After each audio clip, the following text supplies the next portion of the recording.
नमस्कार, आप सभी का स्वागत करती हूँ चैनल पर और आशा करती हूँ कि आप सभी स्वस्थ और सुरक्षित होंगे। इसी आशा के साथ आज की कहानी की शुरुआत करती हूँ। मैं त्यागी रम्या अमरीश आज की कहानी राजस्थान के चुरू इलाके से लेकर आई हूँ।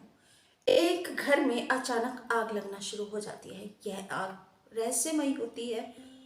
घर वाले नहीं समझ पाते ये आग कैसे लग रही है, क्योंकि कभी खुट्टी पे कपड़ों में आग लग जाती, में आग लग जाती, तो कभी पशुओं के चारे में आग लग जाती। घर वाले हताश परेशान बात पूरे गांव में फैल गई और गांव वाले भी जब आकर देखते तो वह भी डरे और समय रह जाते। बात शासन प्रशासन तक गई, तहसीलदार आए, उन्होंने देखा वह बात कर ही रहे थे कि उनके सामने भी खुट्टी पे टंगे हुए कपड़ों में आग लगना शुरू हो गई। तहसीलदार ने सब देखा और उन्होंने रिपोर्ट बनाकर शासन को भेज दी। इस घर में आग लगने से पहले दरअसल तीन मौत हुई थी और मौत का सिलसिला शुरू हुआ था 31 जनवरी से। घर के परिवार में 7 लोग हैं, जिनमें एक बुजुर्ग दादी जो लगभग 80-82 साल की थी। उनको 31 जनवरी को सुबह के समय लगभग 6 बजे के आसपास उनको खून की उल्टी होती है और इससे पहले कि घर वाले उनको अस्पताल लेकर जाते उनकी मौत हो जाती है। 31 जनवरी से 12 दिन ही बीते थे।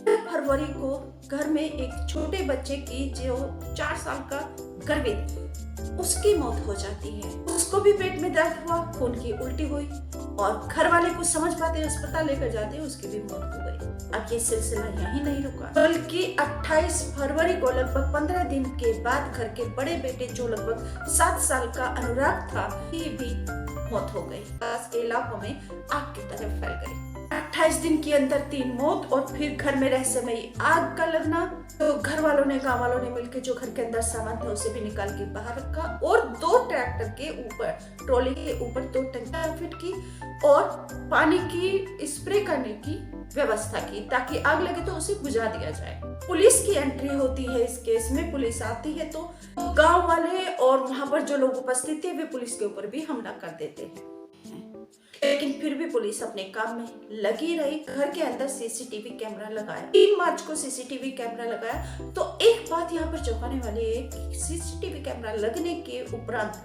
घर के अंदर आग नहीं लगी, बल्कि बाहर पशुओं के चारे में आग लगी।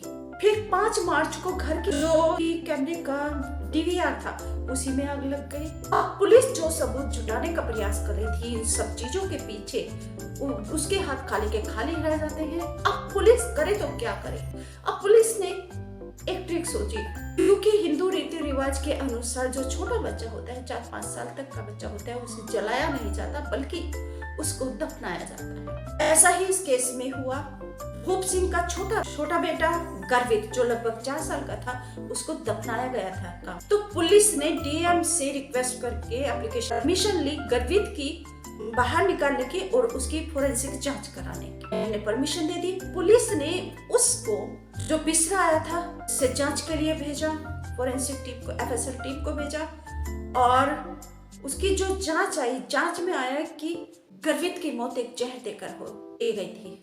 अब पुलिस को एक क्लू मिला कि जैसे गर्वित की मौत हुई है वैसे बड़े बेटे की हुई है, दर्द और खून की उल्टी, वैसे ही दादी की हुई है, दर्द और खून की उल्टी और हॉस्पिटल जाने का समय नहीं मिला। अब डॉक्टर ने बताया कि कौन से जहर से उसकी मौत हुई थी। उस डॉक्टर ने बताया कि जो गर्वित है उसकी मौत हुई थी। अब पुलिस ये पता करने में लग गई कि ये जहर कौन दे सकता है। आप सभी से निवेदन करती हूँ कि प्लीज चैनल को सब्सक्राइब करके घंटे को दबाकर ऑल पर सेलेक्ट कर लीजिए और परिवार का हिस्सा बन जाइए। जहर कौन दे सकता है? सामने आया कि जो बच्चों का पिता है भूप सिंह, उसने जेएनएम का कोर्स किया हुआ है और वह राजगढ़ में एक रानी देवी नर्सिंग होम है, वहां पर वह जॉब भी करता था कुछ समय के पहले। तो अब पुलिस ने शक के बिना पर भूप सिंह को ही अरेस्ट कर लिया और उसकी पत्नी को पूछताछ की। इसकी मार के आगे भूप सिंह तोते की तरह बोलने लगा। उसने कहा कि हाँ, उसी ने दोनों बेटों को मारा है क्योंकि उसका अपनी पत्नी से झगड़ा था और उसे शक था कि ये दोनों बेटे उसके अपने नहीं हैं बल्कि पत्नी के नाजायज औलाद है। और दादी को इसलिए उसने जहर देकर मारा था क्योंकि अगर दोनों बेटों को वह मारता तो शक सीधा सीधा भूप सिंह की पत्नी भूप सिंह के ऊपर करती और वह पकड़ा जाता पुलिस में रिपोर्ट लिखाकर। दादी को इसलिए मारा ताकि किसी को शक ना हो और पत्नी भी शक ना करे कि बेटे गए हैं दुनिया से, दादी भी तो गई है।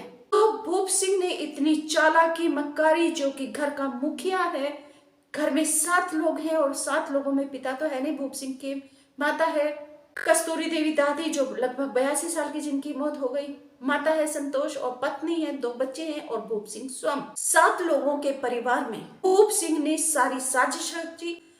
3 कत्ल का मास्टरमाइंड स्वयं घर का मुखिया निकला। आप सभी से निवेदन करती हूँ कि प्लीज आप सावधानी से रहिए, सचेत रहिए, क्योंकि अपने भी धोखा दे दें, कुछ नहीं पता, आपके अपने कब दुश्मन बन जाए नहीं पता। और आपसे निवेदन करती हूँ कि प्लीज चैनल सब्सक्राइब नहीं किया तो जल्दी से चैनल को सब्सक्राइब करके घंटे को दबा दीजिए, ऑल पर सेलेक्ट करके वीडियो को शेयर भी कर दीजिए और लाइक भी कर दीजिए। कमेंट लिखकर अपना सुझाव जरूर दीजिए, मेरी प्रेरणा जरूर बनिए।